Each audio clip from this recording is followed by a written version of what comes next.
does it mean to be a man? Single parent households are a predicted consequence of the sexual revolution. My heart tells me to go do this thing, so I'm gonna go do it.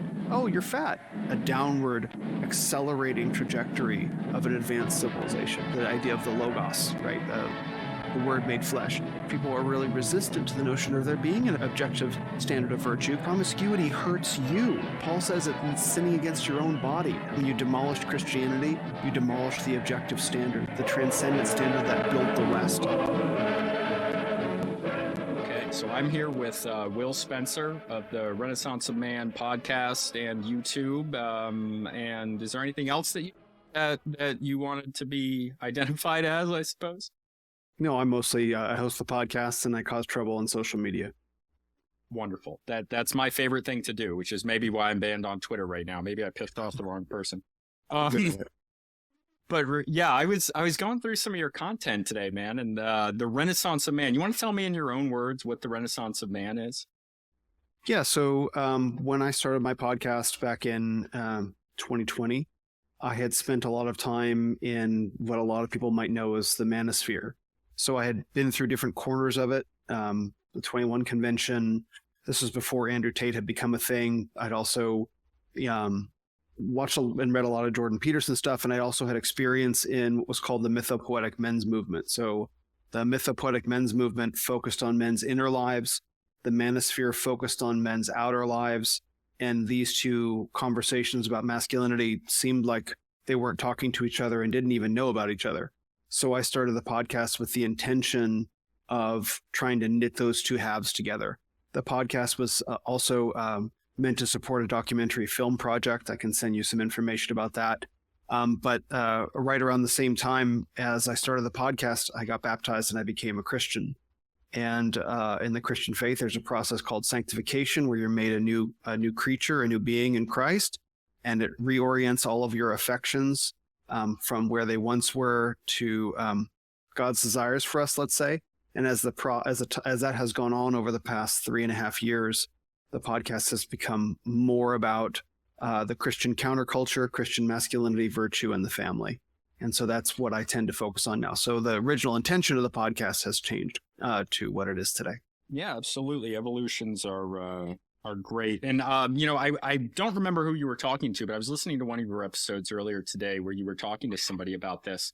You know, I have my own thoughts that I've shared before on the Manosphere, and especially the what's called the what is it? The Andrew Tate type thing, the red pill movement, which has different definitions for different people. Me and Kyle Matovchik, people who listen to 5 Till Midnight will know that we butted heads about that before, in a respectful way, of course. But I think what you're doing is absolutely wonderful. Regardless of the specifics of these communities, one thing that I really, really think that you are spot on for is that men are underserved in today's society. And I really admire what you've said about that. And I think one of your greatest videos that unfortunately I didn't get through the whole thing because I saw it later. I listened to hours of your content and then I got to this video is just simply what is the Renaissance of Man. And I think that identifies very, very well some of the issues that men are facing. So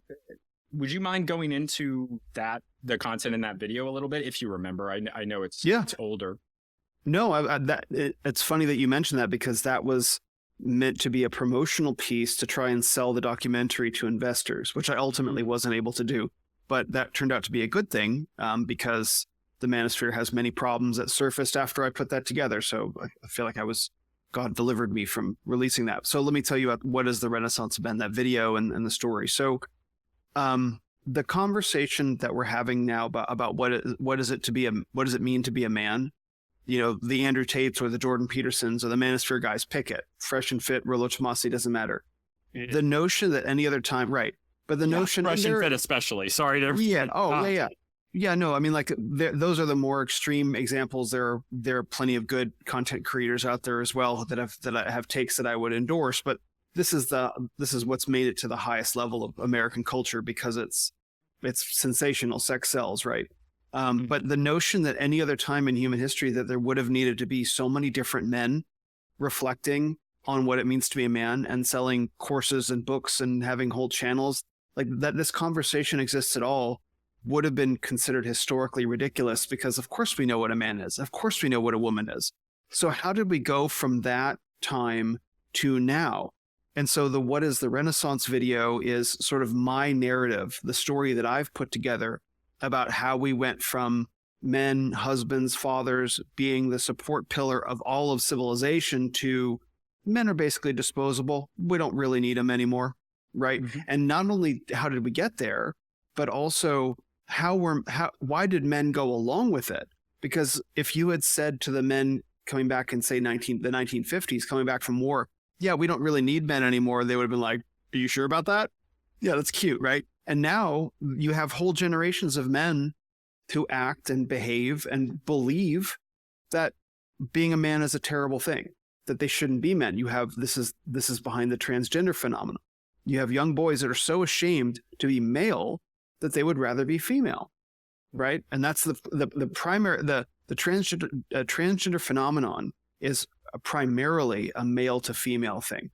There's less so a female to male thing. It's primarily a male to female thing. So that's the depth. And so what I did in the first 10 minutes of that video is go through what I see as the historical narrative about how men got here. And that process was basically solidified by the 70s, 80s, 90s, something like that, 80s, 90s for the most part. And we're in the aftermath now. And then what the cultural response has been, which is the Manosphere, the mythopoetic men's movement that I found my way into. So it's a little bit trying to understand, why did I believe, because I lived in the Bay Area for a long time, why did I believe these things about myself? Where did these ideas come from? And then what was the nature of the community that I had found my way into that was trying to refute these ideas? Yeah. And so that community you found your way into, are you talking about the Bay Area in general? No, sorry, the Manosphere. So this, the Manosphere. Okay. We'll broadly call the dialogue about masculinity, we'll broadly call it the Manosphere. There are people that would say I am not part of so I'm not part of the Manosphere. I actually, like the Manosphere proper, I was formally kicked out in 2022 with the president of the Manosphere formally kicked me out. Like, sent me a written letter. There's a president. So it's the Manosphere. I didn't realize I thought the Manosphere was more of a just a decentralized type of thing, but this is an actual organization. Well, he appointed himself president. So. Oh, okay. Do you mind telling us who you're talking about? No worries if you don't want to name names. I'd prefer not to. You can just search for the president of the Manosphere. You'll find him. Got it. Okay. Fantastic. Yeah. So one of the thoughts that I have on like some of these Andrew Tate type guys, and my opinion, I'll be very open about my opinion, as I have in the past, is that I very much do not like Andrew Tate. I won't even consider the fresh and fit guys, especially with the whole abortion debacle recently. But even before that, I had my major issues with them. I almost view, and we might have been in a space a few months ago together when this was brought up, that it's almost like some of these more red pill guys are kind of like on the opposite side of the same coin with radical feminists. With how they view it. And to expand on that, what I mean is that it feels like they promote they're not promoting marriage, they're not promoting leading a household, they're promoting these very vapid, very surface level ideas of what it means to be a man, like Andrew Tate encouraging young men to go out and try to make as much money as possible, try to have relations with as many women as possible. And, maybe there's a place for that. And, I've done my share of that in the past, but at the same time, it's not a long lasting strategy. It doesn't end anywhere good. I think there needs to be an evolution, as well as, the very credible, sexual trafficking accusations against, Andrew Tate, which, I'll be careful how I speak about that for legal reasons. But, from what I see about it, and that seems like what it is. And to me, that's the opposite of what we should be doing, because it's very literally the other side of the same coin of feminism in the sense that it is promoting this idea of, if men take that to its natural conclusion and they listen to Andrew Tate on that advice, they're going to be, involved in creating the types of women and being the types of men that we don't want in society. Does that make sense? Do you agree with that? Yeah, absolutely. I mean, the red pill is the son of feminism. It's the child of feminism, because we'll back up for a second. So feminism is based on the sexual revolution. The sexual revolution is where we decoupled sexual pleasure from childbearing. We don't need to, the pill had a big part to do with it, and a lot of it also had to do with women being liberated from the family. And there's a bunch of this is historical. This wasn't something they come up with in the 1960s. This had been something that was being worked on basically since the 1750s with Mary Wollstonecraft. There was a lot of stuff going on in the Enlightenment era as well. Okay. So when women were liberated from the homes, the sexual revolution was primarily targeted first at women. And that was through Wilhelm Reich. Wilhelm Reich was a psychologist, and he was the father of the sexual revolution. He came up with the term the sexual revolution, and his focus was primarily on women, liberating them from the family, from being wives and mothers, and there were other aspects of it related to as well. So once you liberate women from the family, once you put the birth control pill out there, and also abortion as well, you have what we might call is this supply of sex. Suddenly you flooded the market. You used to be, in order to access the supply of sex, you had to get married. That was how you access. Right. Now, it's just part of society. That's what the 1960s and 70s were. This is the baby boomers, and so this was a big part of that generation. And so what happened was you had this wholesale, and Rollo Tomasi's early work gets into this. Rollo Tomasi didn't used to be the guy that he is, but he wrote a book. His first book, The Rational Male, talks about how you release all this supply of women's sexuality into the sexual marketplace. And so what ends up having to happen is you have to protect women's self-esteem at all costs. You have to make sure that even though that they're essentially behaving like unpaid prostitutes, right, with casual sex being so common, you have to make sure that you don't treat them like unpaid prostitutes. So what happens is you have this full court press to hide away the notion that that women have these particular sexual drives, and will paint them as what they like is nice and polite and friendly, like women are angels, right? When in reality, you have this, and it's not to say that men aren't participating in this, but you understand that this was the first step of a two-step process. So what you have in culture beginning in the 70s and 80s and going up into the modern era is this portrayal of women as liking men who are nice and kind and sweet and give you flowers. They like the nice guy. That's the media portrayal, right? Versus behind the scenes, women enjoy men that are more assertive. Women enjoy men that are more confident, more aggressive, and more dominant. This is the classic, like, why does she date the guy with the motorcycle in high school? And then later, she settles down with she won't be with the nice guy when she's in high school, right? That kind of thing. So where the red pill came from is it came from the pickup era, where you had a bunch of men that went into the nightclubs in Los Angeles in the late 90s and early 2000s that were running game. And there's a book about this. It's called The Game by Neil Strauss. These were underfathered, skinny, kind of nerdy guys who discovered that by pretending that they were confident and aggressive and assertive men, they had incredible success in the dating market. And so the pickup world discovered that beneath the media portrayal as women liking nice guys, they actually liked guys that were much less nice. I don't mean abusive. I don't mean violent. I mean, they like men that are more forthright and more confident and more determined. You had a bunch of guys pretending that they were this way, and they were having wild success. And so there were forums all across the world of men that were trying out various quote unquote game techniques. They were not confident men, but they had mastered a particular conversational skill set that led to them being able to generate one-night stands. And so you have thousands of men all over the world that are reporting on forums about their various techniques. And then that data got compiled into the red pill that said, okay, we see women saying that they like these things, but when we get out there into the real world and nightclubs, we discover that what women respond to is very different.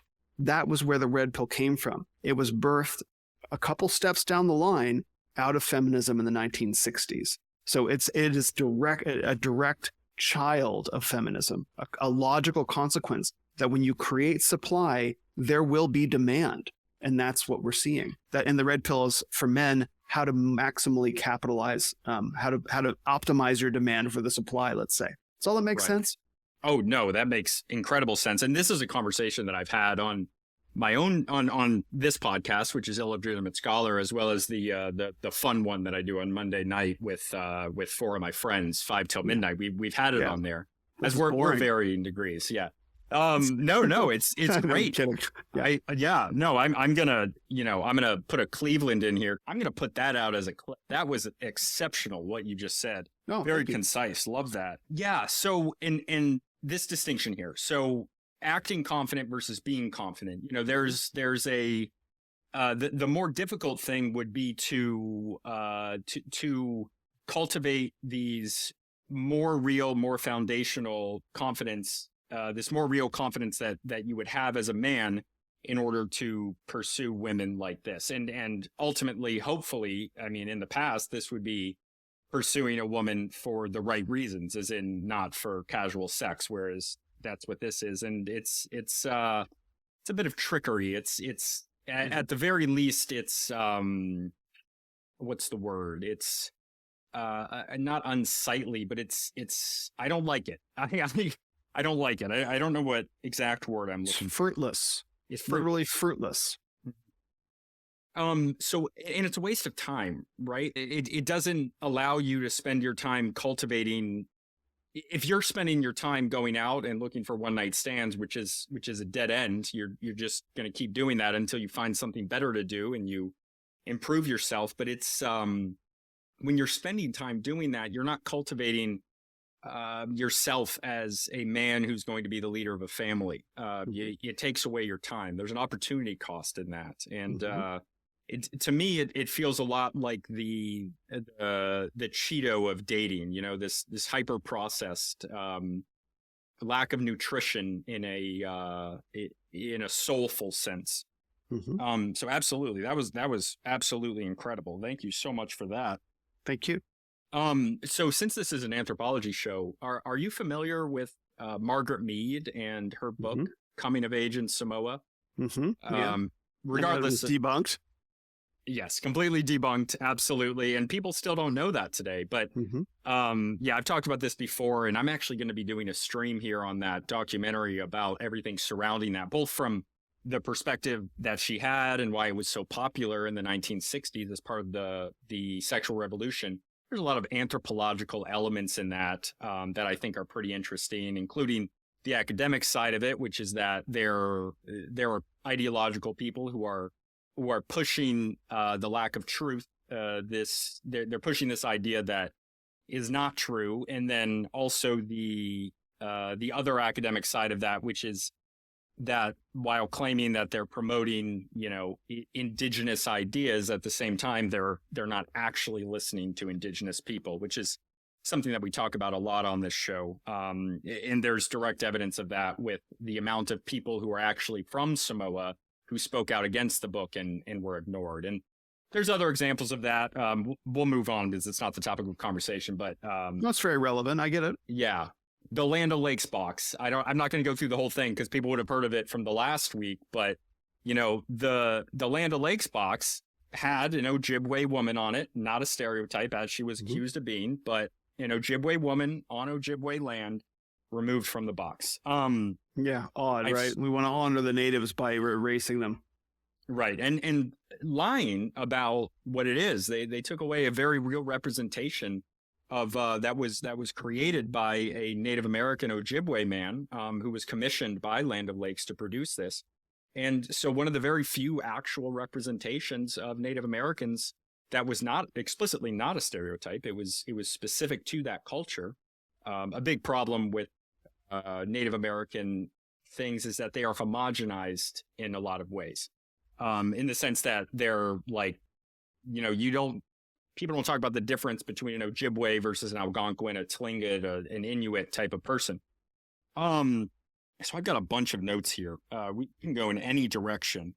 Is there anything you have to say about what I just said? Or no, I appreciate you bringing up Margaret Mead, because Margaret Mead was used to legitimize of the non-nuclear family, Mm. right? So the bonobo masturbation society, right? Like humans can. That's where that justification came from. That she was, whether she lied or whether she misinterpreted the evidence that was there, like ultimately was used to say, no, like nuclear families, that's not how every society in the world does it. Like this is just this bizarre Western thing. It's like, well, even if you're telling the truth, like let's look at Samoan civilization. So I've been to more than 30 countries around the world. I've been to developed nations, right? I've been to developing nations, and I've been to nations that will never develop. And I have to tell you that there is a difference between the cultures of these nations and the theology, especially. That's what one of my more popular tweets is about that. And so what was happening in the 1960s around the context of Margaret Mead was you had this wholesale rejection, full court, total rejection of everything Western, down to the very foundations, to the point where like a woman can go travel to Samoa and say that Samoa has something to say about Western civilization. It has nothing to say about it. That's how they orient their society. But to propose this human universal based on a deep, deep outlier is preposterous thinking, right? And I have a lot of experience with ayahuasca as well. And so right now I'm working on a document about ayahuasca from a Christian perspective based on my experience. And so one of the cases that they make is that this esoteric jungle brew, if I want to use a neutral word, is the cure for Western ills. That's preposterous. It's ridiculous. It's not. The reason why Western culture has the ills that it does is because it's no longer Western. Right. Right. So we can talk about that as well. But so Margaret Mead was the beginning of that. I mean, well, you can go back even further, to the obsession that many in the 1800s had with Indian culture. Like we need to look for something outside of our own house to solve our own problems. It's like, no, we have the problem. We have the solution to our problems, but no one wants it. So they want to look around the world. And you can, people that listen to the podcast know that one of my favorite and easiest thing to do is to criticize a creator who I like, but I think has a lot of weird ideas, named What If Alt Hist. He's a pretty big history YouTuber. He's a 22-year-old. I think he's a little immature in his thinking. I think he'll blossom into the future, I hope. But one of my favorite videos of his that I don't actually criticize that much, I should probably do a stream on it, is what he does is he goes to different parts of the world on a map, not literally, but in his video, and he breaks down the family structures of different cultures. So yes, we have the nuclear family in the West. That's our foundation. But that's not the only foundation, right? So culture is what this podcast is about. This is cultural anthropology.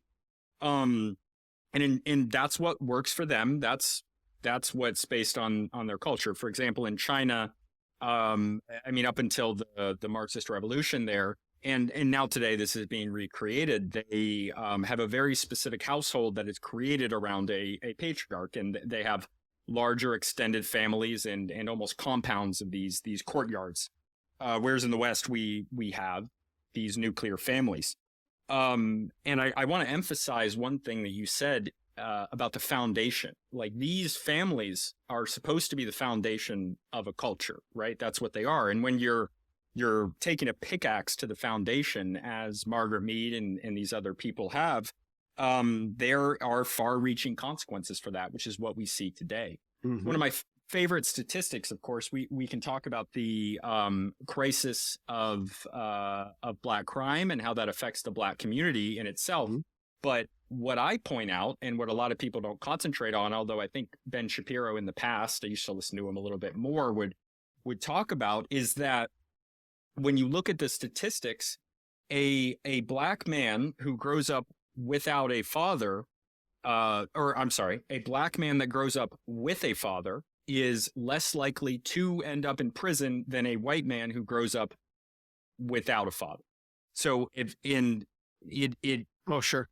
Right. So it's that, yes, there is this racial disparity between men on who gets arrested between different races. Obviously, Asians have the lowest rate, which I would call culturally, it has a lot to do with, when I say Asian, I mean East Asian. We're talking about Confucian societies in China, Japan, and South Korea. They are not as likely to commit crime even than white people. And I think that has a lot to do with their culture. And also they have in the United States, even the lowest rates of divorce. I think that's still current. And so I really, really love the concentration on the lack of positive male role models and how big of an impact that has, because we know how large these racial disparities in people are in the United States in committing crime and other negatives. I'm not attacking Black people with this. I'm viewing this as a macro lens of negativity of where this ends up. It's really unfortunate what this is, and I think that concentrate on that clear metric, single mothers, these single parent households, which almost always end up being single mother households, is huge. It's the biggest factor in what I see. And I know that that's something you concentrate on as well. So do you want to talk at all about or speak on that, about single parent households and the lack of male role models? Oh, yeah. Single parent households are a predicted consequence of the sexual revolution, right? Because if you're going to be having sex outside of marriage, guess what happens? Children, right? And the kind of man, now look, people get into these situations for all kinds of reasons. So I don't mean for this to sound the way that it's going to come off. However, the kind of man that a woman will have a casual one night stand with at age 22 might not be the kind of guy that has sticking around and raising kids in mind. And she might know that, right? And yet there's still a child. And if you don't want to abort the child and you don't want to marry this man, you end up in a single parent household, a single mother for the most part. Which has disastrous results. Disastrous results. And the woman. Correct. Now and the man. The Black community is a little, for everybody. For the woman, for the man, for the child. Like, it's just all bad. It's and literally for the greater culture at a macro sense. That's right. Because a woman, the most well-intentioned mother, cannot be a father. Right? And that's a controversial statement. When you put that on Twitter, when you say a single mother cannot do the job of a mother and a father, single mothers get very upset.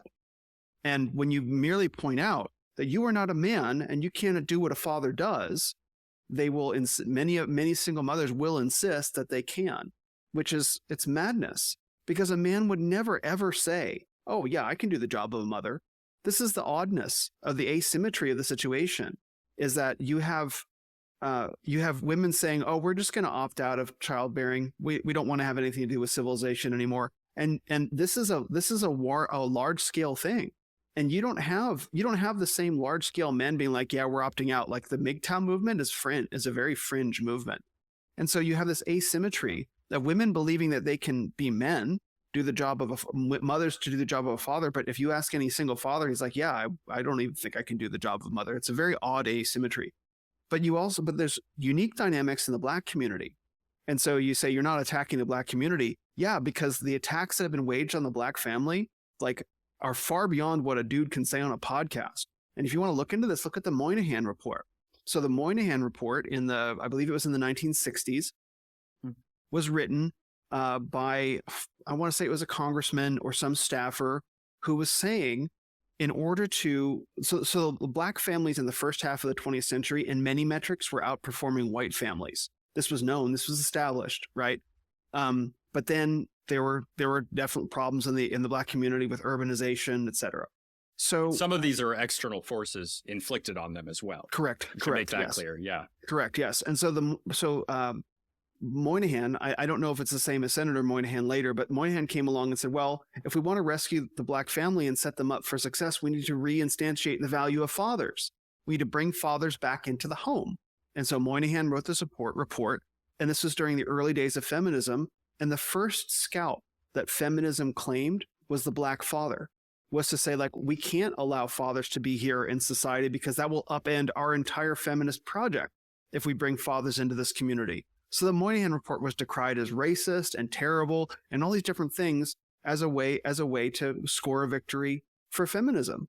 And so the consequences for the Black family have been disastrous, literally disastrous. And so a lot of things that people will chalk up to sort of racially driven thing. It's like, no, you put a father in the household. You put a father in the household in the nuclear style family, proper discipline and valuing, and a lot of these problems evaporate. It's very true. Mm-hmm. And there are statistics that show that in the past, in the single parent, the lack of father figures has increased for all races. Mm-hmm. But it's not true, like you mentioned, in the early 20th century and into the 1960s. The rates were far lower for every race for single parenthood, for having a father in the household, and that increased over time, and this has had disastrous results. That's right. There's a great book called Libido Dominandi by Professor E. Michael Jones. So I just interviewed him for my podcast in person, actually, 3 weeks ago. But he wrote that book. There's a new version coming out, so it's 600 pages. He has a new updated version brought up from 1999 to current day. He added 300 pages. So it's a history of the sexual revolution. And he has a whole section about the Moynihan Report. So you can see, and the man's a brilliant historian. You've probably heard of him. So I strongly recommend that book as a history of the sexual revolution. And you can see step by step what was done. You can get an old version of the book right up to 1999. And when I met him, when I read the book, I was like, wow, I would love for him to bring this up to, this is pre-internet porn. So so now he's bringing it up to date, with additional research. So that'll be interesting to see. But, the Black family plays a huge role in this. They were the trial case in many ways. Yeah. Yeah. And I've said this before, that I often feel that, that things that, hierarchical diffusion, which is a term in cultural anthropology of culture coming down from the top down to the bottom of social classes. So from the highest institutions down, I often feel that, this is more of an intangible thing that I can't specifically support with evidence, but it seems to me that there are things that are tried out on the Black community, or even as well in Canada, that are then exported to the rest of the United States. One example of that would be, some horrible things like the Tuskegee experiments, which were obviously inflicted on Black Americans in the Deep South in the 20th century, very far later than you would think they were, by the CDC, unfortunately.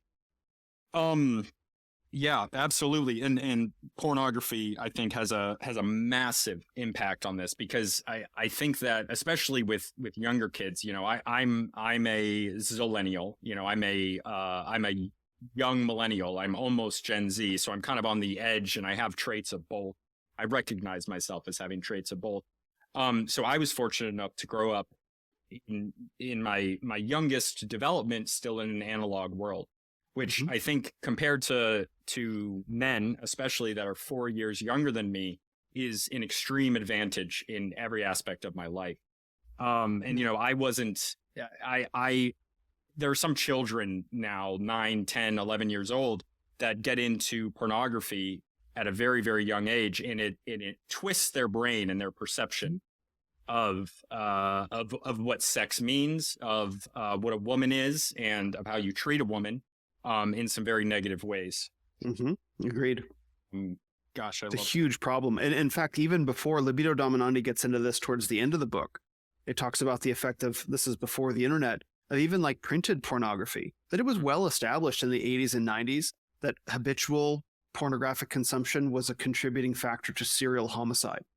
That like Ted Bundy, like the serial killer Ted Bundy, there was actually testimony that pornography influenced, he said this, what he later became. It's documented, and this is all hidden from us today. But realistically, it's easy to focus on pornography, but the pornification of our culture has been going on since long before. So you can go back to look up the original Top Gun movie in the mid 80s, right? And the original Top Gun had like a sex scene, and it was not uncommon for mainstream movies to have various degrees of graphic love scenes. That has nothing to do with the plot. It's just this, sanitized, more or less, version of pornography that people were desensitized now so much that movies don't have love scenes anymore. Because why? Because you can just go watch it on Pornhub, right? And so, but that was the softening up of the American public to begin to get ready for the full pornification of culture. It came through Hollywood, through mainstream Hollywood first. You can, I mean, like, some of these videos, I go to, like, some of these movies, I go back to watch them, and it's just like, oh, can we fast forward through that? But it's ironic considering how graphic everything else is. But people just accepted that as normal. So even pornography itself is, like, in the degree that people experience it today, is a symptom. It's not a cause. It's been around for a long time. Yeah, and it's a gradual shift, right? I mean, we go from a Victorian society in the 1800s. We're an Anglo country. I don't know what I'm Irish, so I have issues with saying that we're an Anglo country, but we are an Anglo country. And we have elements of that, and the gradual shift over time towards what we have today can be pretty easily seen. And now you have, like, what's that singer? Have you heard of Sexy Red? I think her name is. No. Oh God. Yeah. Very grateful. Save yourself. Her music is it's worse than anything you could possibly imagine. Like, you listen to the lyrics and it's insane what it is. So, something else to say, but just thinking about Sexy Red just really got me. It completely just shifted what I was thinking about. I didn't even want to concentrate on that. I just wanted to mention it. Sure. And I think that's in a lot of things. So cultural anthropology, right? When I view cultural anthropology, and when I view these macro trends in our culture, in any culture, there's an element of momentum. There's an element of momentum that comes in. So whatever is happening, and this has an institutional idea in it, that institutions that do something, that are doing anything, whatever they're doing, there's an ideological purity over time that if there is momentum, and this is a law of physics, but I think it applies here as well. It's a metaphysical idea that if there is momentum for a certain idea, that idea over time will reach a logical conclusion of continuing on, unless that momentum is shifted or stopped in some way. And it feels like our society doesn't have these protections, as they've been attacked and removed against ideas like this. So to give an example, I'm going to go to drugs. So I have one of my favorite episodes I've ever done is on the comparison of different cultures and the drugs that they use. And what you'll find if you look at very, we'll say primitive cultures, it's kind of a dirty word in anthropology, but when you look at less complex societies, and when I say less complex, what I most mean is they have a smaller carrying capacity of human beings. So these structures that will, they will include a few hundred people, maybe a few thousand.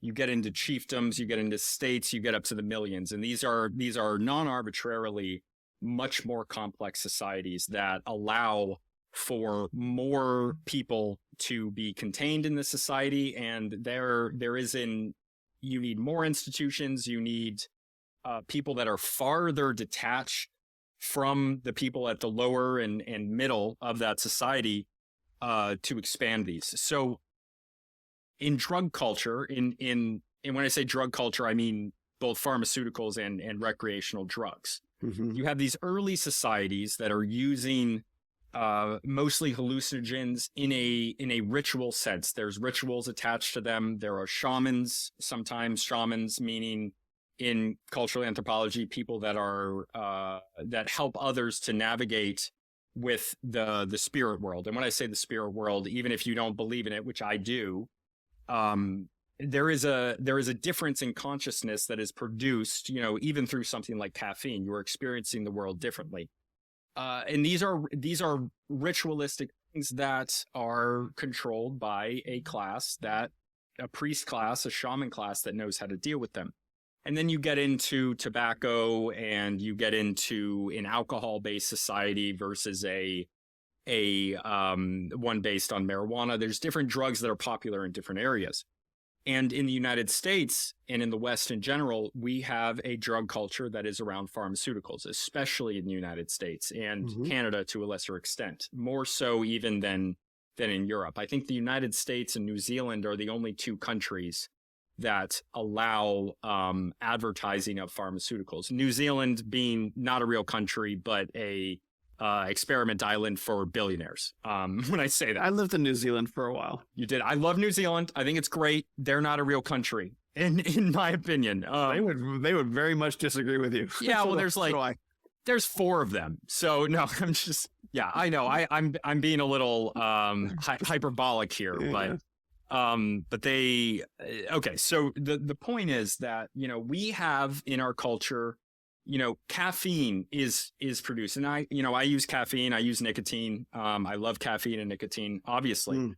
But in pharmaceutical culture, you have caffeine, and then, over time they produce caffeine pills. They produce these uppers like Adderall. They produce more and more of these hyper processed, and that is a greater theme in our culture, these hyper processed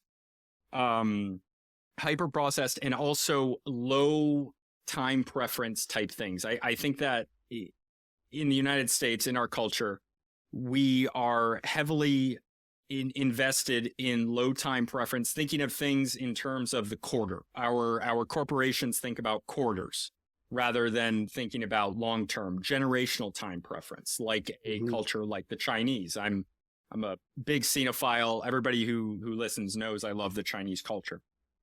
And what you then have is, you take opium, something that is natural, and opium has its own issues on its own, and then hyper process it over time. They produce hydrocodone, these different things that they produce.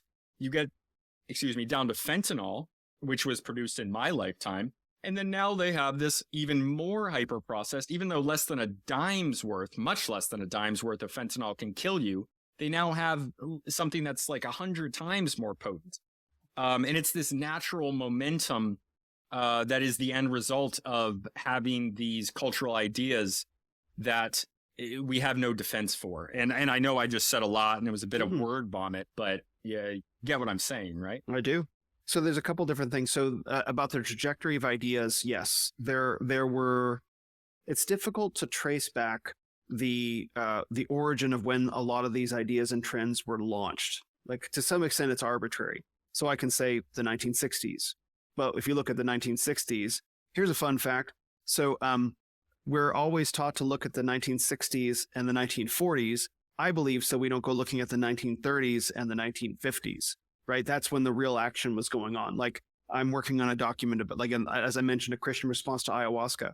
Ayahuasca was part of the counterculture, the underground subculture of the beat communities in the 1950s. William S. Burroughs traveled down to the Amazon in 1953 and was corresponding with Allen Ginsberg. And then they released a book together called the Yahe Letters. Yahe is another word for ayahuasca, because William S. Burroughs had traveled down to the Amazon to do ayahuasca in 1953. So, like, and there was a Harvard biologist, Dr. Richard Schultes, I believe his name is, and he had been studying ayahuasca. He was also the first man to collect samples of magic mushrooms in I believe that was in the 1940s, right? So that was out of that. They isolated psilocybin, and he was experimenting with peyote with the Kiowa tribes in Oklahoma in the 1930s. So drug culture began in America long before the 1960s, long before Timothy Leary, long before, like, even like Terence McKenna. It has real trajectory, right? And so when was that launched? Well, you want to dig far enough back, you can see that there were Jesuit missionaries reporting on it in the 1600s. The first British, documented man, the first Western person to try it was a biologist. Maybe it was a biologist, British man in the 1850s. Right. So you have all these trajectories that have been launched. And where do you actually orient the start point to? Right. Well, I mean, you can look at the French Revolution. Right. Some people look at the Protestant Reformation. Some people look at the Renaissance. And really, it all goes back to the Garden of Eden if you want to take it far enough back. But you're right about there being you're right about there being trajectories of these ideas. And that's the point of the Renaissance of Men, is that you have millions of men, literally millions of men around the world asking, what does it mean to be a man? So I traced back the trajectory of that question. When was that bullet fired? How did men get to the state that they're in today? And so that was that. Another thing that I want to add about that, though, is that the trajectory, as we talk about these ideas, the trajectory of ideas, we want to think of it in horizontal terms, meaning like you fire a bullet and the bullet travels more or less horizontally, right? But I look at them now and I say the trajectory is actually gravitational, meaning you have a society that's held up by transcendent moral law, right? These pillars of transcendent moral law, Scripture, Bible, Christianity, right? And there's a lot of Greek rolled into Christianity as well, the idea of the logos, right? The word made flesh. So those supports, depending on how you look at it, were either chipped away at with enthusiasm over decades or dynamited in a controlled demolition. And so now these things that were supporting us are gone. And so now the trajectory is not sideways, it's downwards. It's the pull of sin that has a grip over every human heart. And as the grip that it has over every human heart, society is made up of humans. So it pulls humans down with it. But we're in an even more dangerous situation now because we have these things called institutions that we didn't have before, right? These giant, I describe them as meta technologies involving processes and buildings and all these different things, the technologies to manage technologies essentially. And these new... In anthropology, absolutely, civic technology is technology. So yes, this is technology, but sorry, continue. Oh, no, sweet. Because I've been using that for a couple of years and I don't have an anthropology background. It just made sense to me. So, no, it fully makes sense. It absolutely is a technology. So the trajectory is actually very predictable when you demolish the supports, the moral, spiritual, theological, sociocultural supports that hold up an advanced civilization. The trajectory will naturally be downwards as quickly as possible to an accelerating degree until you reach terminal velocity. And I think the question that a lot of people with awake and living consciences and a spine now, it's like, are we reaching terminal velocity of the culture? Because once you reach terminal velocity, who knows how far you are off the ground? And so traveling at the speed downwards that we're traveling at, how far can the ground realistically be? The further the ground is, the greater the impact. And these are the questions that people are dealing with. Not ideas launched in a horizontal fashion, but a downward accelerating trajectory of an advanced civilization. That may be what we're looking at and what saves us from that.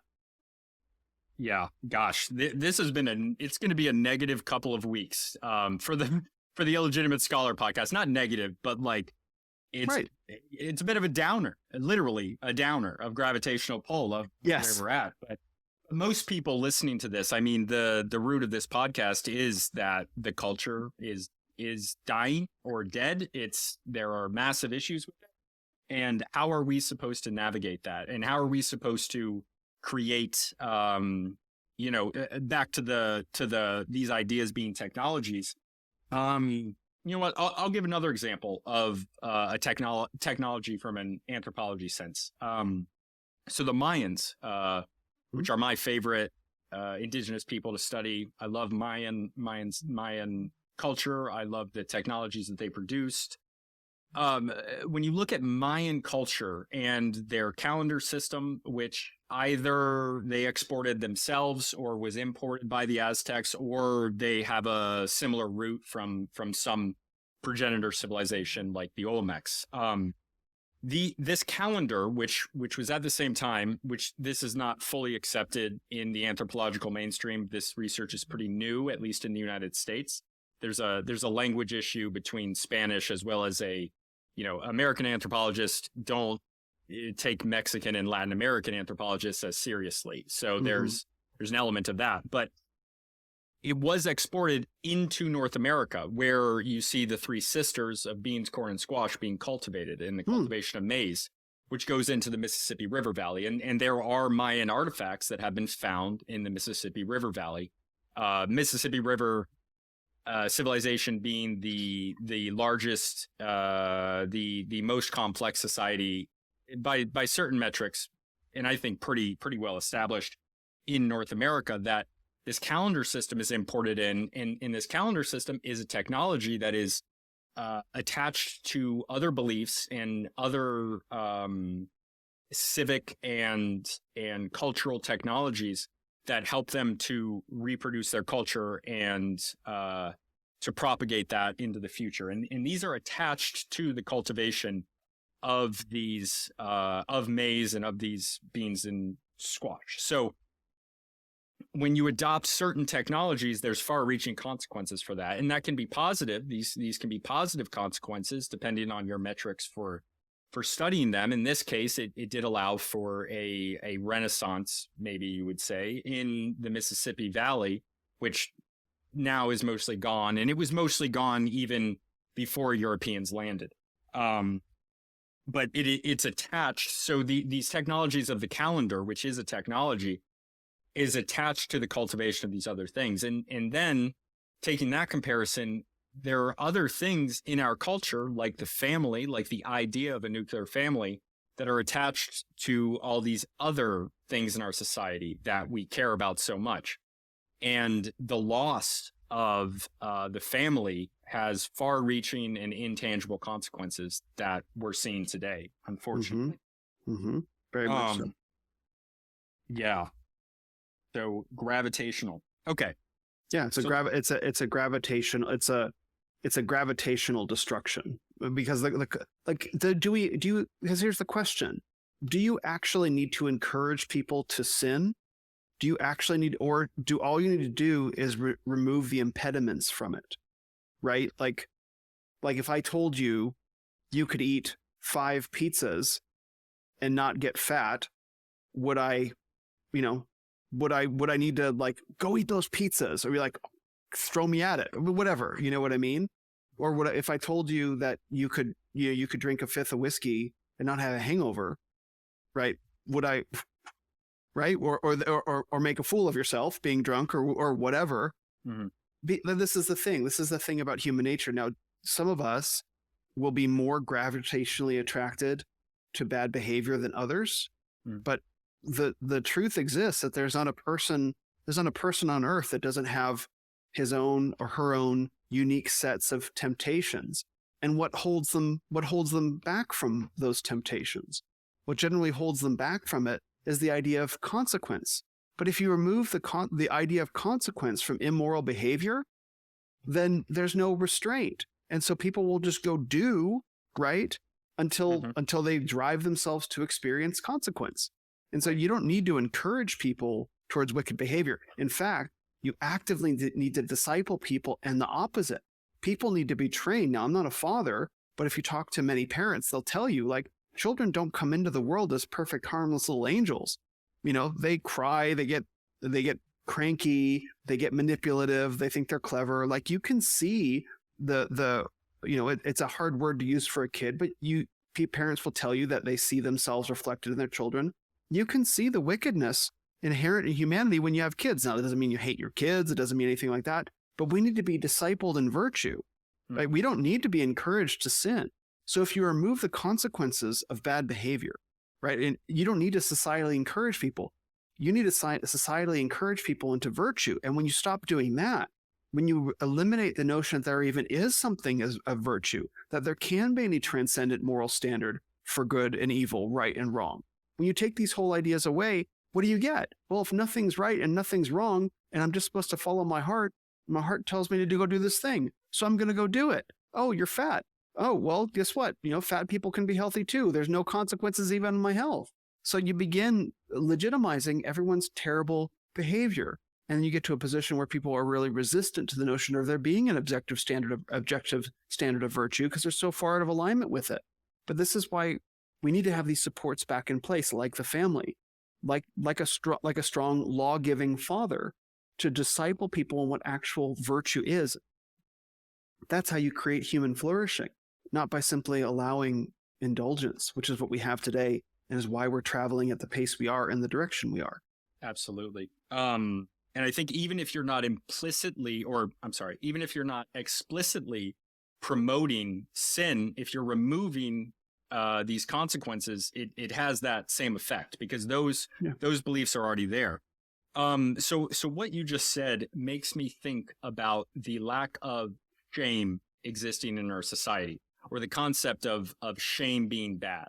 So when I think about human emotions, there's a whole range of human emotions, and some of our emotions are viewed negatively, and I think for good reason, but at the same time, viewing an emotion as entirely negative and taking it out of the realm of accessibility and in the realm of acceptability, you end up with a culture that has no shame, and you end up with a culture where anything that anyone does is permissible, as you were just saying.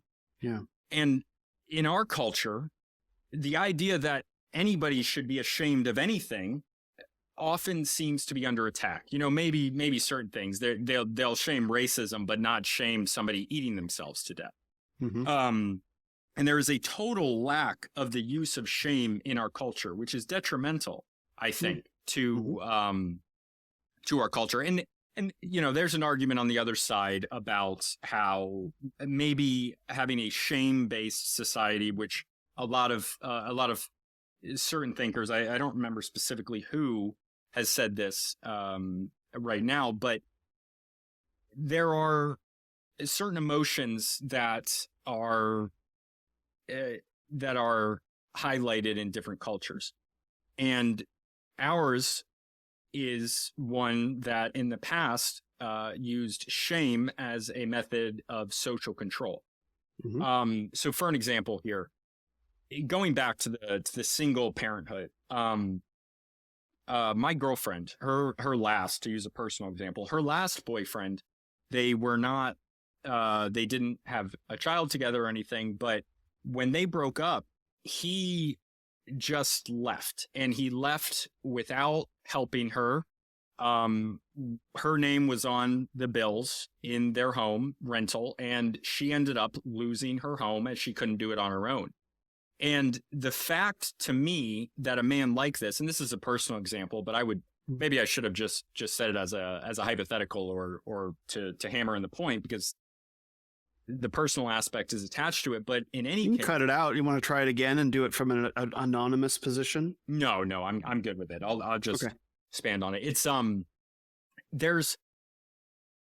I believe, for how I view a man and what a man does, the fact that this guy, who he was committed to this woman, his girlfriend at the time, and he essentially abandoned her. And I understand they weren't married, which has its own issues attached to it. And this wouldn't have been allowed in the past. This would have been a method of social control that would have stopped this. This related thing, he was able to just leave and move back in with his mommy and not take care of the woman that he had been entrusted to care for. And our society places no amount of shame on that. Whereas in my opinion, that guy should have been, in the past, would have been, beat up by her brothers or shamed in public by the culture. And the idea that it's acceptable for somebody to do that is horrifying to me, because it's the opposite of what a man should be, in my opinion. I mean, and even worse with children. It's far worse with children, but it's something that, like, people are uplifted in our society that are doing things that I would view as absolutely evil, like having multiple mothers of multiple children that they don't care for. Maybe they care for them monetarily, whether they're forced to or not, but they are not honoring their own commitments in a society.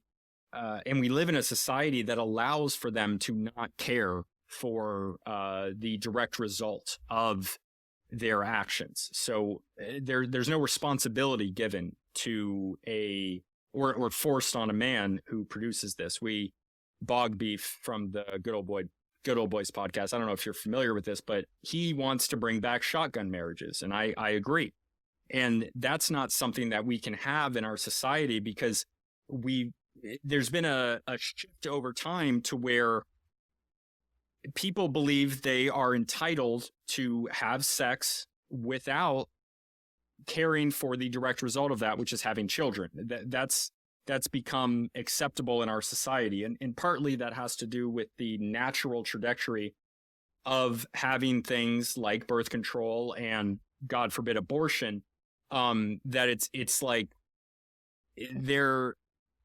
people don't believe, people believe that they should be able to have sex and then not deal with the consequences of that, positive or negative, meaning children. And there's something very, very negative about that. I kind of lost my train of thought, but word salad is something people are used to on this show. So that's totally okay. Yeah. Do you have any thoughts on that? Yeah. I mean, I agree with a lot of what you said. But I might have a few things to say that might make you and or your listeners uncomfortable. Yeah, I do that. Perfect. Please. So one of the things that was left out of what you were saying was any standards of shame on the behavior of your girlfriend. So in previous eras, like, yes, of course, it's a great tragedy that this man walked away from her and left her holding the bag, essentially. But in previous eras, there would have been a shame control on your girlfriend from being shacked up with a man who was not her husband, right? 100%. And so that's the thing. And I'm glad that I was, you don't mind me saying that, because this is the giant forbidden topic in American culture right now. I think it's the last one.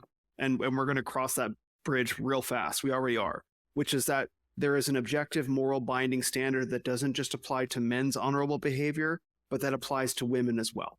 And even me, I just completely forgot about her side of this. And even when I was saying this, and I'm talking about women as well in a different example. So I'm really glad that you said that, because you are entirely correct, is that there should be, that's the other side of that, right? Is that there needs to, it's for both, but because we don't have shame, that's not possible. Sorry, continue. No, please. I'm glad you said that. So I'm glad that you brought it back to shame as well. The reason why is we actually do have quite a lot of shame in our culture. But it's not the kind of shame that you're talking about. So the way that shame can be, and this is something I know something about because I've done presentations about it. So shame can be used to collectively enforce the values of an honor group, particularly of men, also of women. So say you have your 5 bros, there's one guy who isn't, you have some set of values that you all determine amongst each other, this is how guilt and shame interact. So say you all say that you're gonna achieve some fitness goals, you know what I mean? Something like that. And so like a guy messes up on his fitness goals and you guilt him, because guilt is about what you do. Shame is about what you are. So you lead someone down the path of guilt, like you screwed up, you did this thing wrong, you did this thing wrong, you did this thing wrong. Is there something wrong with you? Because you've done it wrong so many times. That's where shame is the ultimate product of that, to enforce group standards by the most painful means possible, because shame is pain. Shame is a way to cause physical pain in someone at a distance. If you look up every definition of shame online, the vast majority of them will reference shame being painful. We experience shame as a physical pain inside of our bodies. And so you guilt somebody in the thing that they do, right, to try and control them, which is to enforce good group standards, right? You guilt them if they violate them, but then you go far enough with them, then you shame them, and they feel that in their body through the words. It lands in their body, particularly with men. When you violate honor, a man who has been shamed, it can break him, literally. Like if he breaks a commitment, breaks an agreement, right? This is why so many politicians and leaders don't come back from sex scandals, because they get so viciously shamed in the public for something that they objectively did wrong. It breaks them, and they're never quite the same man. Now, they screwed up, but the shame lands on them. But there's a reason why I use that example. The shame in our culture travels one way. It travels from women to men. The reason why is because women are so intensely susceptible to shame. They have very fragile, this is a whole thing I can talk about, and this is not meant in any amount of disrespect. This is an observation that women can overcome this. Women have very fragile self-esteem, right? And when you turn shame back onto a woman and you suggest that there is an objective standard of behavior that she is accountable to, right? It impacts her self-esteem. And women's self-esteem must be protected in our culture at all costs. It's a big problem. It's a big problem because our self-esteem, the word esteem comes from estimate. And I'm terrible at estimating things. If you ask me to estimate how far it is to that window over there, I'm going to give you a real bad answer because I'm not good at estimating. If you ask me to estimate how many marbles are in a jar, I'm probably not going to do great at that either. In the same way, when we try and estimate ourselves, we don't do a good job. We need to compare ourselves to an objective standard. And so this is true for both men and women, right? Men enforce objective standards on each other through honor. Good men do. This is what we do. Man, you're not looking so good. You got to take care of your weight. Are you providing for your family? Are you showing up? Are you spending enough time? Good men do not allow each other to rely merely on our own self-esteem. We correct each other out of love. But in our culture today, there is no ability to correct women's need for their self-esteem. And this is a big problem. And so the shame travels one direction, which is that men need to step up and fix this problem. And yes, what this guy did to your girlfriend, terrible, honorless, absolute scoundrel, all these words I would use. And during a prior era, your girlfriend would have been shamed quite intensely by her mother, by her father, by her friends, to prevent her from even getting into that situation. And it would have landed on her as much as it landed on him. And this is what I'm talking about that we need to get back to. If we're going to have shame be enforced in a healthy way, we need to have standards. What are those standards? Where are they going to come from? How are they going to be enforced for men and for women? And there's just one answer to that question. But that's the big question that we're all dealing with. Are we all going to adhere to standards, even at the pain of being shamed, men or women? Or are we going to insist that there is no standard and I get to do whatever I want and you have no authority over me? Well, if you say that in a nation of 300, 400 million people, you know, from all these different cultures and all these different worlds, you're going to get chaos. And that's what we have. And the foundations of our society were demolished formally 60 years ago in order to enable this state of affairs where there was no standard to be adhered to. That's why it was done. There's no right, there's no wrong. Let's just all fall together. And so all these pieces fit. Fantastic. And on that topic, I do need to just plug Axios Fitness here, the new sponsor of the podcast. If you're listening to this, this is why I believe that it's so helpful to have to surround yourself with like-minded men, or even if not like-minded, but the men who, if you're a man, I mean, 96% of my audience is male, so it's you're most likely a man. If you're a woman listening to this, awesome. Please reach out. We got a couple of you in the Discord community, but you're just as welcome. It just happens to be that it's mostly men that listen. Yeah. So in these societal standards, right? So I was concentrating, and thank you for bringing this up, on the male side of this, but there's also the female side of this, and these societal standards that we had in the past would, in combination with these other things, there's a larger method of social control which has different elements to it. The male side, the female side, and then all these other examples of it. They're all related to each other. They're related to these foundational ideas that we have. And I think that the result of these foundational ideas in our society has far-reaching consequences for all sorts of different things. So in this example and in other examples, one of the ways, obviously the attack on the nuclear family is one of these ideas. There's also, like, it might not be causal relationship, but there is a correlation of the lack of studying the classics, which you don't see happen until the 1800s. And there is a corresponding attack on study of the classics, even beyond learning Latin and Greek. If you go back to obviously our education system, I did an old podcast episode on this. It's based in the Prussian model, and then the nationally it's based in the Prussian model, and then on the new model, the industrial version of this, which was encouraged by Rockefeller, Carnegie, with the explicit purpose of creating a worker class for the new industrial society. And that's spelled out explicitly in an old episode and in some other things. Well, I reference it in my old episode, but that's spelled out in the writings of the guy who ran the Rockefeller, maybe not Rockefeller, it's one of them. It's Rockefeller, Carnegie, Ford. I think Rockefeller is the one I'm... All of the above? Yeah, all of the above in certain aspects. So in the 1600s, though, so a lot of my study is on colonial New England. And in colonial New England in the 1600s, there were 14, 15-year-old boys going to Harvard and Yale. And I say boys because they were boys, not girls, that were allowed at the time. They were boys. They were going to Harvard and Yale, already fluent in Latin and Greek, I want to say, or at least a working understanding of those. That was encouraged beforehand. And there is a correlation with attacks on Western civilization that have become extraordinarily explicit.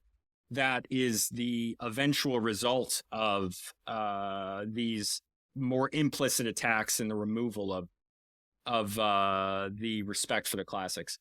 When I was in high school, I graduated in 2013. I've just dated myself. When I was in high school, I remember reading our course booklet, and the course booklet had a class on it called Western Civilization, and I'm always interested in social studies. And when I asked my social studies teacher about this, they said, "Oh yeah, we don't teach that anymore. That's just in there from like a few years ago." I think they had stopped teaching it around like 2006.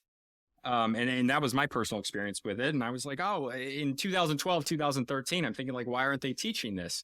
And now 10 years, 11 years after I graduated, I look at it and I'm like, oh, of course they were stopping it, because that was one of the early, well, not early in a real sense, but early in my experience, understanding of what we have today, where we have explicit attacks on Western culture, explicit attacks on Jackson, Jefferson, founding fathers. And I think that's a very negative thing. I'm a big fan of Thomas Jefferson. I'm a big fan of some of the things that he did, including destroying the first central bank of the United States. But we're not going to get too far into the libertarian side of this. And the Fed. And the Fed. Absolutely. And the Fed. Shout out Ron Paul. Shout out the Mises Caucus and the Classical Liberal Caucus can, I won't say what they can do because I can't find a way. The Classical Liberal Caucus being like the left-wing part of the Libertarian Party. I don't know how familiar you are, but they have destroyed our once great Ron Paul based party. Yeah.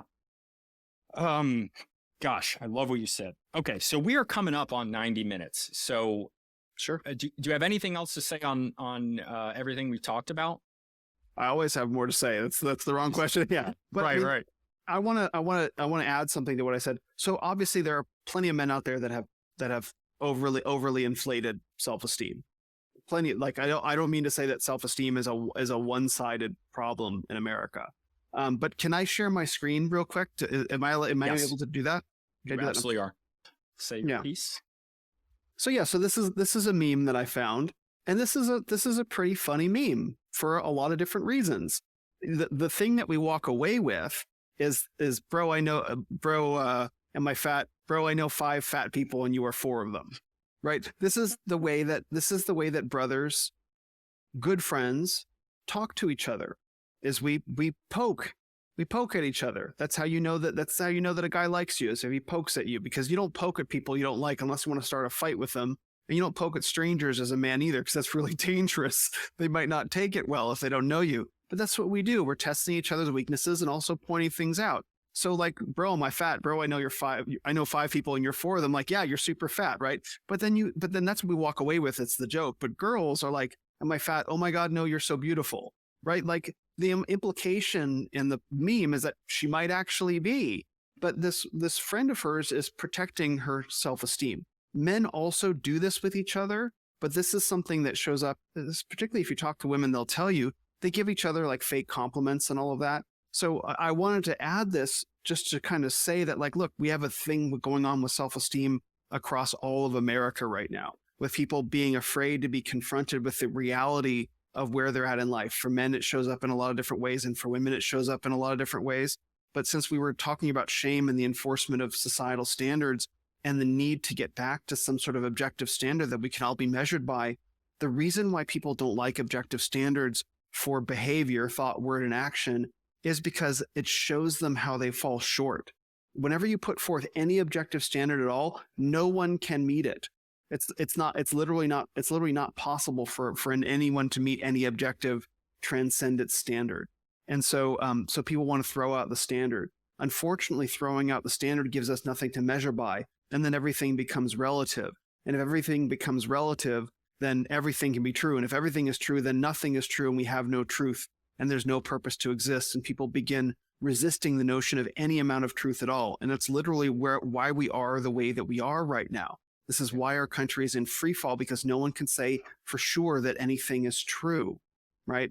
Now, since we're here at the end of the conversation, this is the problem that Christianity solves, is the idea that when you propose a transcendent, immutable, fixed standard that all of us will fall short of, God himself gave his life to make up that difference in his eyes, because God in the Old Testament proposed a legal standard that the Jews were meant to be custodians of, but that even they themselves could not live up to. So he sent himself, his son, to pay the debt that is owed from failing to live up to the standard for his people. And so Christianity both proposes the transcendent standard and has accommodations for us falling short of meeting that transcendent standard, both as men and women. But the reason why Christianity was thrown out is because Christianity has very specific things to say about men and women and their orientation relative to each other and relative to God. So in order to demolish the Western worldview, you had to first demolish Christianity. And when you demolished Christianity, you demolished the objective standard, the transcendent standard that built the West. And so without that transcendent standard, the West falls literally in free fall. And so the only thing that can save the West is the reinstantiation of that transcendent standard, otherwise known as repentance for those who participate in it and rebellion for those who reject it. So I'd like to just encourage everyone to investigate Christianity more deeply. What I'd like to ask is, what do you think, both as an individual, and you can concentrate on one or both of these, as an individual man or woman, but specifically for men, what should they do in their own lives that would be of most help to them into the future, in your opinion? What can men do based on living in this culture, the issues that we're facing as you see them, and you and I think, agree on a lot of this? What can men do? What can men do to make a positive impact? And go ahead. Yeah. Yeah. So I tell men that we need to have 3 reconciliations. First is a reconciliation with our human father. Now, that doesn't mean that he might not be a very good person. He might have abandoned us. He may have done terrible things to us and our families. So I don't mean that we become best friends with him, but to reconcile with him, which is to recognize that is in fact your father. That man is in fact, your progenitor, and to truly get to a place where you can forgive. That's what I mean by reconciliation. Now, that doesn't mean you need to have this man in your life, but it means you need to forgive him and surrender your bitterness. Even young men will feel bitterness against fathers who did a good job, right? I mean, it's just part of being human that we will resent our parents for their failings. And for those of us that are children of baby boomers, of course, there are many failings to be resentful of, just like the baby boomers thought, and perhaps all of men through all of time have thought, but I'm not sure that that's true. But it's necessary first to reconcile with your father and to forgive him. Again, that doesn't mean being best friends with him. It means to forgive him and have that reconciliation with your human father. The second thing you have to do is you have to have reconciliation with your brothers. You need a circle of men around you. I call it an honor group. These are men that hold your honor. You do not want Netflix or pop culture holding your honor, which is to say your standards of behavior. You need a circle of men around you that you trust, where you can mutually agree, explicitly or implicitly, on what is expected for all of you by all of you. This is meant to be a very small group. It can't be 10 or 12 guys, 5, 6, 7, something like that, preferably in person. If not in person, then online. This is your honor group. These are the men that you are accountable to. These are the men that set your standards of thought, word, and action, right? And you reconcile with them and you enforce those standards. This is guilt and shame. And those men hold your honor. The reason why this matters is because if you're wondering how to conduct yourself in your day-to-day life, how to solve problems, how to approach your social media account, or how to treat a woman, you think, what would my brothers say? What would they say about this decision, this tweet I'm about to send? What would they say about this decision I'd be about to make? Would they approve of it or not? And then you run it by them if you're not sure. But then when you're out of line, that you have someone beyond yourself that's holding you accountable, someone who cares about you enough to tell you no. That's the second thing. So first, reconcile with your father. The second is reconcile with your brothers. The third is reconcile with God. is to recognize that there is a transcendent Heavenly Father who loves you and wants to adopt you into his family. In order to do that, he wants you to turn from sin. Sin are not the things that you're doing to make God angry. Sin is things that you're doing to hurt yourself. Promiscuity hurts you. Paul says that it's sinning against your own body. That's the only sin in all of Scripture that's described as sinning against your own body. Murder is not sinning against your own body. Promiscuity, fornication is sin. Sexual immorality is sin against your own body.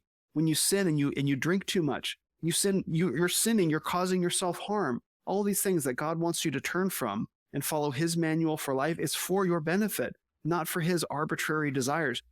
God is God. He doesn't need anything from us. He gave us the manual for life, and we fall short of that manual, we cause ourselves harm. And so we reconcile with that God who made us and made us a specific way. And so you have a reconciliation with your human father. You recognize, this is where I come from. This is who I am. And I forgive this man, because you have to be free of bitterness and victimhood to move forward in life, man or woman. Then you reconcile with your brothers and you reestablish discipline and structure and right behavior in your life by men who care about you and hold you accountable. And then you reconcile with God for the transcendent standard for your conscience, so that you know that you're behaving rightly. And when you have those three things together, you become unstoppable as a man. Literally unstoppable. No one can stop you. No force in culture, no force around you. If you know that you have no bitterness, no victimhood, you have men supporting you, and you know that you have the approval of your conscience to stand and speak for truth, you become an unstoppable man. And that's what's needed today. Incredible. Amen. Amazing. I absolutely love this. Thank you so much for joining me, Will. Do you want to do another plug right at the end of where you want people to find you? I think that my audience is going to get a lot out of you. I think you're going to get some people coming over to you from me, because there's a lot of overlap here. That was incredible. Great conversation. This has been, for me personally, this conversation has been incredibly insightful and helpful, which all of them are, but yours, I would say, especially. Sorry to everybody else if you're somebody that talks to me, but this has been amazing. Thank you so much. Thank you, Sam. Yeah, if everyone wants to find me, you can go to renofmen.com/links. That would be the best way to find. I'm most active on social media. That's where all my most current stuff is. From the links page, you can find my podcast on both audio and YouTube. You can find my Instagram, Twitter. And I also have a new free guide out on Gumroad called 12 Rules for Chastity, An Antidote to Weakness. We were talking earlier about the sexual revolution. I believe the sexual revolution and promiscuity weakens men. It has the red pill we talked about. It leads us around by our baser instincts. And so in this free guide, which you can download, I provided 12 reasons to resist promiscuity, to resist sex before marriage. And so the hypothesis is, if none of the reasons in the document stop you, then literally nothing will. So I hope you all do that. And you can find that on the links page, renofmen.com/links. Absolutely. And remember that you are human.